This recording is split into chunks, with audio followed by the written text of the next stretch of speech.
Welcome to the Family Brand Show. We're Chris and Melissa Smith of FamilyBrand.com, husband and wife, parents of 5, and we want to help you take back your family and to live life on your terms.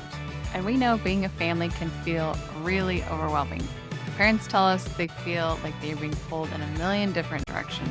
It's so challenging to navigate the uncertainty and all the chaos that's happening in the world right now. And that's why we want to bring you every single week actionable tips and strategies that you can implement in your daily life to become a better parent, to become a better spouse, and to build a stronger family. And look, there's never been a better time and a more important time than right now to take back your family. You can define what your family stands for, or the world is going to do it for you. And the world needs strong families now more than ever. And it starts right here with your family. Hello, we are so stoked to be with you this week. How's your week going, Melissa? Great. Yeah, it's great. Life is full. Melissa spoke at an event this past weekend on Family Brand. How was that for you, Melissa? Speaking It was from good. stage. I say it was good.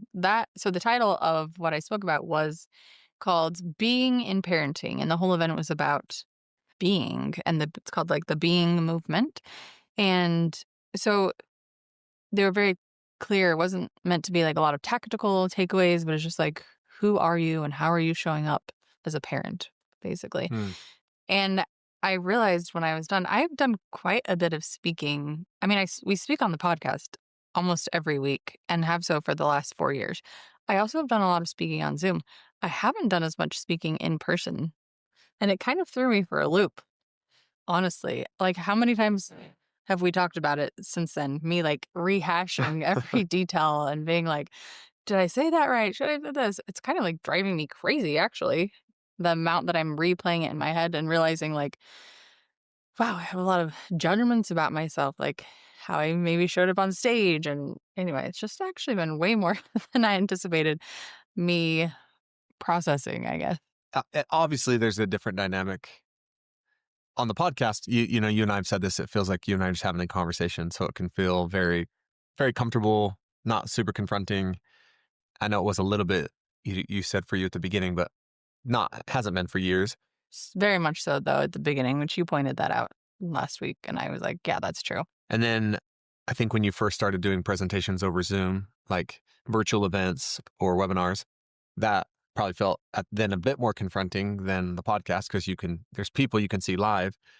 Then you get in front of them live in an actual room. And I think it's one of the things I shared with Melissa, because I think she was being unnecessarily hard on herself, because so many people who were at the event, I wasn't there. While Melissa was speaking at the Being event, I was hosting a mastermind, which I'll talk about that a little bit more, because something that happened at the mastermind is what I want to talk about today on the podcast. But I had so many people at the event reaching out to me who know me and know Melissa, saying how great she did. And so I told her, I was like, A, I know you're being unnecessarily hard on yourself. And B, it probably feels confronting because it's new. And I reminded her, I said, do you remember how confronted you were when we first started doing the podcast? Like, you wanted to script out every single word of every episode. We'd redo episodes sometimes 2 or 3 times. And I think you were like, yeah, now I'm like, so I just think sometimes we make up a bigger story about something. And the reality is it's just new for us, and it's going to feel a bit confronting. Yeah, totally. And every time I do something new, and this applies to everyone. That's why we're lingering here for a long time. Anytime you try something new, it would be nice if you could just be good at it. But I realize that there's a period of learning curve where you're figuring out your style. Even that, like as I was on stage, I'm like, I realized I infused like a lot of kind of funny anecdotal stories. And I realized I like telling funny stories and I like getting people to laugh. And so I'm like, oh, I didn't even like realize that until I was in there in that moment. So it's just a journey of like figuring out like what's my style and how does it work? How do I show up, and do I like just like the simplest things, like what kind of microphone do I like using, and do I like having slides behind me, or do I just like speaking from memory? All these different things that I just get to figure out. And I think human nature is that we really do think, well, I want to have all that figured out, and then I'll get on the stage.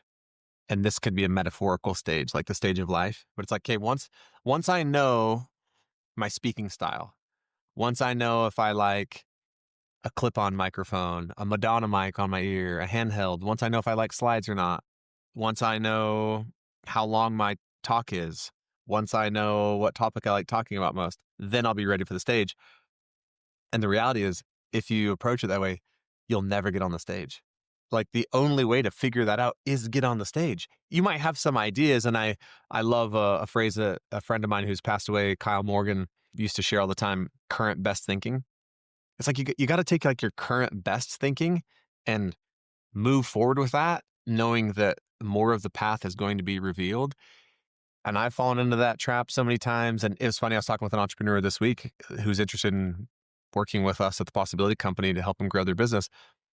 And I don't think he even caught it when he said it because, well, I know he didn't because I pointed it out. But he literally said, in essence, yeah, once I know it's going to work, then I'll try it. This certain thing Mm. in his business. And I was like, yeah, it just doesn't work that way. Like you try it to see if it works. Easier said than done. But it's like, the quote, I can't remember who it's by, but the cave we fear to enter holds the treasure you seek. Like you gotta walk in there. Like you gotta jump and build the parachute on the way down sometimes, or you gotta jump to even know if you need a parachute or what kind of parachute is required. And that may require you take some bumps and some bruises physically or just mentally or emotionally. And I think sometimes we're trying to avoid something that is actually that's a very natural part of life. It's actually supposed to be that way, I think. Which leads into what I wanted to talk about today. And the thing I wanted to talk about today is this idea of becoming undeniable. And so like I said, I hosted a mastermind event with Dr. Brian Harris. Dr. Brian Harris is one of the most successful cosmetic dentists in the country. He is a client of mine. He went through we worked together years ago to help him, I upgrade his identity, his story, his brand, his message. And he more courageously and more intentionally committed to the work we did together and used it to really grow his dental practice and had tremendous success. And as a result, a lot of other dentists started asking him, hey, how have you had this kind of success? And so he started a software company to help them have success like he had had, which was very successful. And then he approached me and asked if I would be willing to start a mastermind with him to basically teach some of these concepts to other dentists. And it's called the Elite Academy. And it's been so rewarding and so fulfilling because yes, a lot of dentists are initially attracted to it because they want to be more successful cosmetic dentists. And Dr. Brian certainly delivers on that. But even more so, I think the reason people stay though is because they find a community of like-minded people who are trying to become not just better dentists, but better wives, mothers, husbands, fathers, just better leaders. And so the community, the confidence, the personal transformation, the personal development has become as much of a part of that as anything. And he is amazing. He's the one who did my teeth. I don't know if you've seen any of my before and afters. You look at my before and afters, you're like, wow, this guy's a miracle worker. And it really has changed like so much of my confidence and my willingness to smile. And so he's incredible. And historically, what the mastermind has included for dentists is if you become part of our mastermind, we do a monthly call, and then we do two 2-day in-person masterminds events a year where we come together. And over the years, some of the dentists started saying, hey, we'd love if we could actually bring our team members to one of these, like so they can share in some of the breakthroughs and transformations. So we decided to hold a separate one. We did our first ever team experience last February, and it went really well. So we did another one just this past weekend. And so the whole theme was around like, how do you create and build a dream team? Which I think this has a ton of application to families, because in a family, you're a team, right? Totally. And I think sometimes, similar to what we were talking about earlier, we're kind of waiting for things to happen, and then we'll like dive in versus like, who would I need to be to like just step into it and create it? I think that happens sometimes on teams inside of companies. And I could see in families where it's like, well, once the team gets really good, then I'll get really committed to the team. Or once the team starts to like really invite me in, then I'll like be all in. And I talked about this idea that maybe the most profound way for you to win is to show up in a way that actually has the team win. Like maybe if you're committed to the team winning, that's the fastest way for you to win. And maybe the most powerful thing you can do for you is to actually contribute to the team by becoming undeniable. And that thought of becoming undeniable was, what if you became so valuable that a team, a boss, a significant other, whoever, they just like, you couldn't be denied. Like your value was undeniable. And it doesn't mean it'll always be recognized. But if it isn't, it doesn't mean you're trapped. You could leave and go somewhere else. Like, but if you become undeniable, eventually someone is going to notice your value. And one of my favorite quotes around this idea is by Jim Rohn. He said, work harder on yourself than you do at your job. Because it goes, if you work harder on yourself than you do in your job, you will be more valuable at your job. Thus, you will have more opportunities in that idea of just becoming undeniable.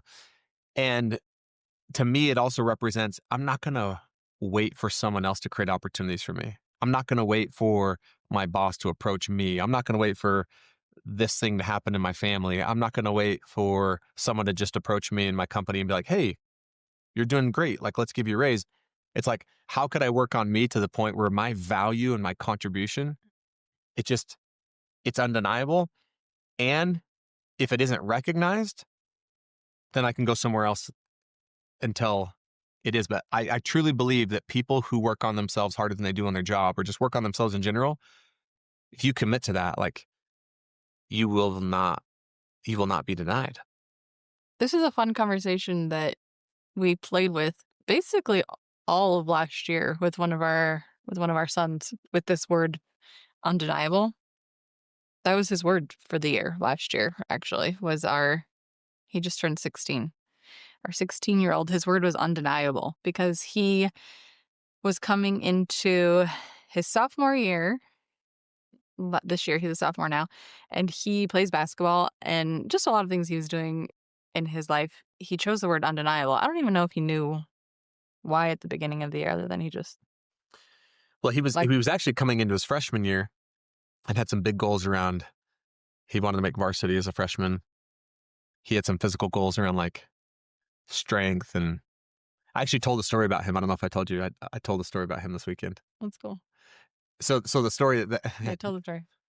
so this particular child, in my experience, historically has brought himself to our vision board process. Probably he's brought himself to it the least. Like some years he doesn't create one. I feel like we're always kind of pushing him, prodding him, pulling teeth to get him to even, make a vision board. And that year, I think he had like a baseball that like half the baseball was cut off. And then he had a basketball, but like it was ripped out of the page with everything else. Like those are the only two things he taped on his vision board. And then a lot of times, if whatever your word is for the year, most of us will find that word in a magazine or cut out individual letters, make it look really cool. He took a pen and like in squiggly letters, like like sideways falling down, wrote the word undeniable, but it wasn't even legible. Like you'd have to ask him. That was his vision board. And at first I kind of gave him a hard time about it.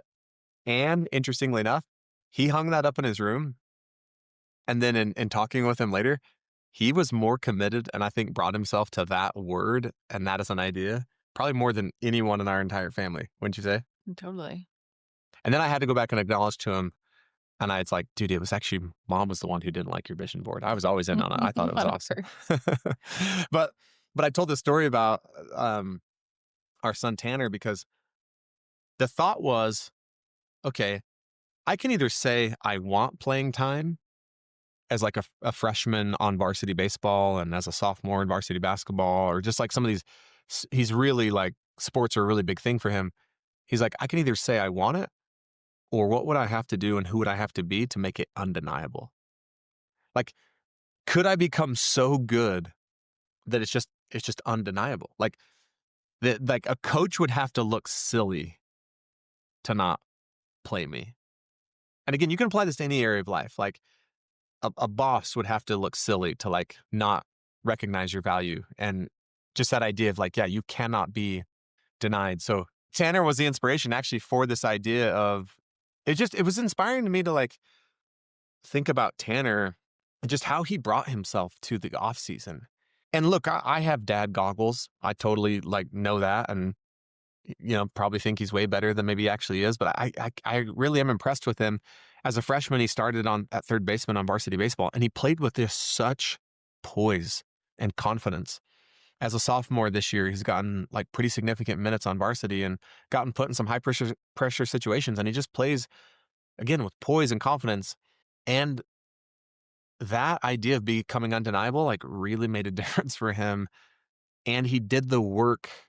That was the other thing I guess that was impressive to me is one, have the intention, but kind of talk is cheap. It's also like, but are you willing to do the work to become undeniable to where like you just cannot be denied. And I just think it's such a cool idea. I think sometimes we're waiting for someone else though to come save us or promote us or pour into us or believe in us.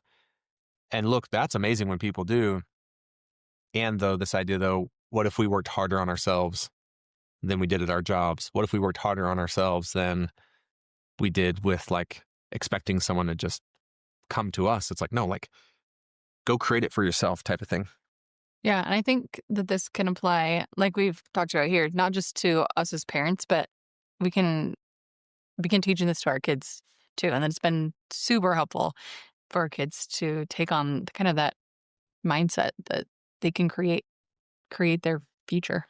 And because I think the opposite of that a lot of times is like, I'm not in control. Life is being done to me. I just want more fill in the blank. I want more playing time. I want more money. I want more happiness. I want more fulfillment. And it's like, that's amazing. And it's useful to have a desire for those things. And I think the question becomes though, I also shared, there's an amazing interview that we'll link to in the show notes by this world renowned sports psychologist named Bill Beswick in the UK. And he talks about this very thing that a lot of elite athletes come to him who have the potential to be the best in the world at something. Like he's become known to attract those types of athletes. They'll come to him like, I want to be an Olympic gold medalist.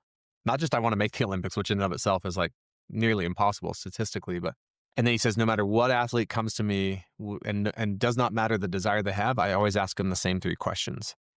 And it's, what do you want? How bad do you want it? And what are you willing to suffer for to get it?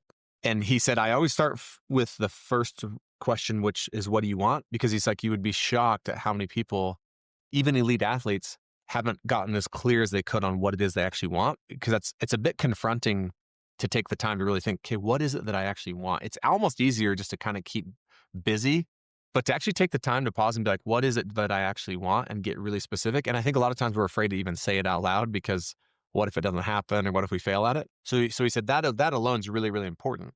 But again, that's kind of like saying, well, what I really want is a happier marriage. I want to be in better shape. I want to have more playing time. I want more income. I want more opportunities. Again, super useful though, because a lot of people, and he kind of makes this obvious point. The biggest reason most people don't get what they want in life is because they don't take the time to actually figure out what it is they actually want. Then he's like, okay, how bad do you want it? And that's a really useful next question because sometimes you're going to realize, you know what? I don't want it that bad, which is okay. Or it's like, I want this more than anything. And then that final question, which I think is the most confronting, is and I love that he didn't even say, what are you willing to sacrifice for? He's like, what are you willing to suffer for? Because he's like, you will, if you really want something and you want it bad enough, you will suffer and you will suffer for it. And especially in the context of like becoming an elite athlete. Those are so good. I can totally see in my life how I could benefit from just the clarity and the commitment that those questions would give. Yeah. So I just wanted to talk about that today and maybe, yeah, just have you think about that for you in your personal life. Like, is there an area of my life that I just want, I want my value, I want my worth, like, which again, that's inherent. Like all of us have worth, all of us matter, we're enough. And it's like, is there something though that I just want to become undeniable in? And then the question is, well, what is that? What do you want? How bad do you want it? And what are you willing to suffer for and sacrifice and work for to get it? And I just would love that for people. I would love for people to have committed to something in such a way and worked at it to where it's like, even if I didn't want to, I'd be like, yeah, I cannot deny you. You are undeniable. That's the in conclusion, I just thought of this. Tanner, when it came time to give our year-end awards this year. That's so funny. I didn't even think about that till just now. Is that what just hit you, the award we gave him? I mean, I kind of knew, but I don't think I thought about it at the time, but it has occurred to me before. So the award he got, Chris and I choose awards for our kids. And And the awards are more around like how they've shown up that year, their way of being, character, more than like maybe an accomplishment or something.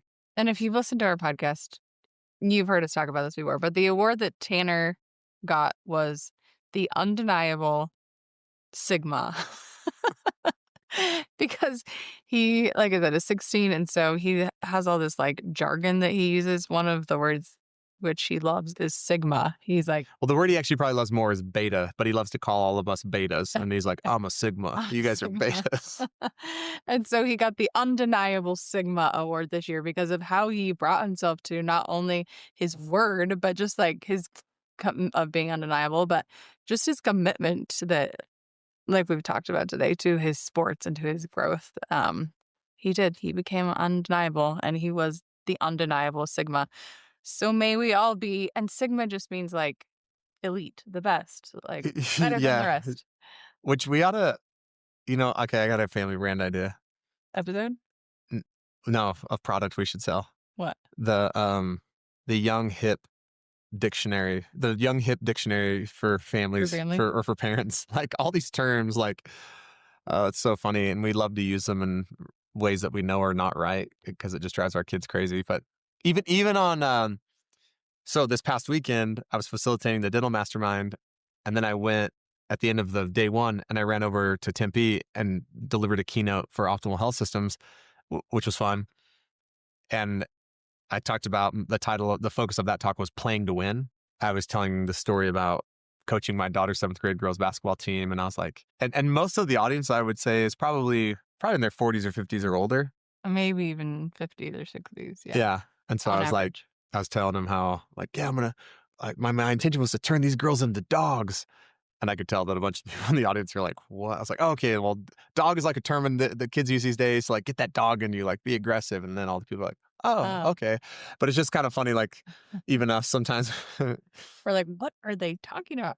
Yeah. So may we all become undeniable Sigmas at whatever we so choose this year. And get that dog in you. Get that out in you. Bye. Thanks for hanging out with us today on the Family Brand Podcast. But wait, before you go, I want to give you something.